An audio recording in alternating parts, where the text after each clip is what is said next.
লন্ডনের রাস্তায় নতুন স্বামীকে নিয়ে ধরা পড়লেন রুবায়েত ফাতেমা তনি।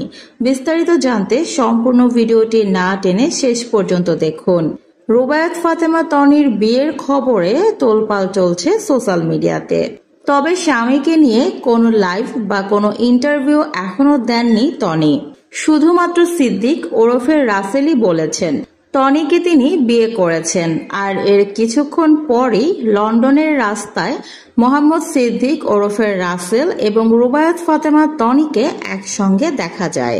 সেখানেই স্বামীর সঙ্গে ঘুরতে বেরিয়েছেন তনি।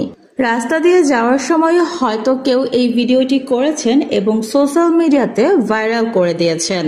বিয়ে নিয়ে ট্রোলিং এর শিকার হওয়াতেই হয়তো রুবায়েত ফাতেমা তনি এখনো তার নতুন স্বামীকে নিয়ে লাইভে আসেননি। তবে নতুন স্বামীর জন্মদিন উদযাপন করার জন্য লন্ডনে গিয়ে এখনো দেশে ফেরেননি তনি। সেখানেই তার নতুন স্বামী মোহাম্মদ সিদ্দিক এবং তার পরিবারের সঙ্গেই অবস্থান করছেন। আর এবারেই তাদের দুজনকে লন্ডনের রাস্তায় ঘোরাফেরা করার সময় দেখা যায়। অনেকেই তনির স্বামীকে দেখে বলছেন এই কাইল্লা বেটার কি দেখে তাকে বিয়ে করেছে তনি। সত্যিই কি টাকা দেখে বিয়ে করেছে তনি? আবার অনেকেই বলছে এবার আর বুইড়া বেটা না, জোয়ান বেটাকে বিয়ে করেছে তনি। টনি এবং তার নতুন স্বামী বেশ স্টাইলিশ লুকেই ঘুরে বেড়াচ্ছিল একসাথে, যার জন্যই হয়তো টনি বেশ কয়েক মাস ধরেই নিজের ফিগারটা বেশ ঠিকঠাক রাখছিলেন। ডায়েট করেই নিজেকে আরো বেশি আকর্ষণীয় করে তুলছিলেন টনি, হয়তো তার নতুন স্বামীর জন্যই। মাঝে মধ্যেই টনি লাইভে এসে বলতেন তিনি তার বিয়ের গহনা কিনেছেন, আবার কখনো বলতেন বউ সেজে এসেছি।